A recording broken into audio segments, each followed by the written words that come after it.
The fear that white people had of black people was so deeply internalized and reinforced by church and government and business that black town halls were burned, black churches were burned.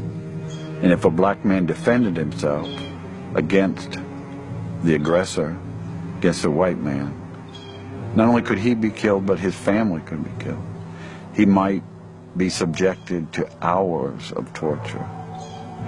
In some cases, more than one, a black man was tied on a log and burned from his feet up so that an extensive crowd of people could take pleasure out of the screams and the horror.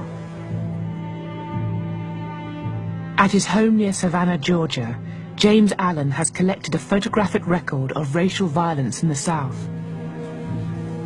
For the past 20 years, he's found horrifying pictures in the family albums of ordinary Southern homes. Many are postcards that were mass-produced as souvenirs.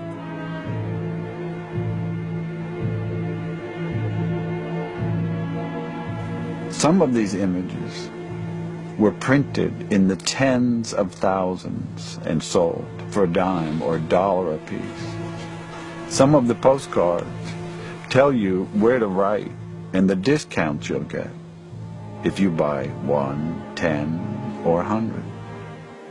They were sold in drugstores and pharmacies. They were sold on the street. I purchased a photograph from a woman. The photographer sold them door to door. Her mother bought the image for $2.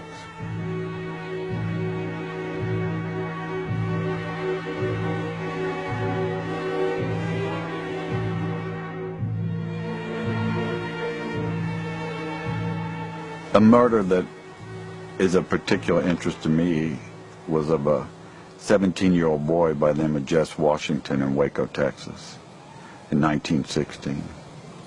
He was seriously mentally challenged. The wife of the farmer that he worked for was found dead. He was arrested. He was brought to trial. The trial took from 10 until 12. And when the jury came back at noon and found him guilty, someone in the courtroom, and it would have been anyone in the courtroom, screamed out, "Get that nigger." And one of the worst and cruelest treatments of a human being began. Jess was kicked down out of the courthouse, down the back steps where a crowd of several hundred was waiting for him. They put a chain on his neck. There were 16,000 people crowding the street to watch this boy be tortured. Jess was tied to the chain over a branch of a tree. The fire was started. They raised Jess from the fire up into the air so that the crowd could see him. There were cheers, like at a football game, cheering the torturers on. When Jess tried to climb up the chain, hand by hand, they cut his fingers off one by one, so that all he could do was slap at the chain. They lowered him back down in the fire. A man came up and castrated him. Another man kept a pole so that he couldn't crawl out of the fire. And time and again they pulled him up to keep him from dying so that the crowd could be satisfied, until he finally died.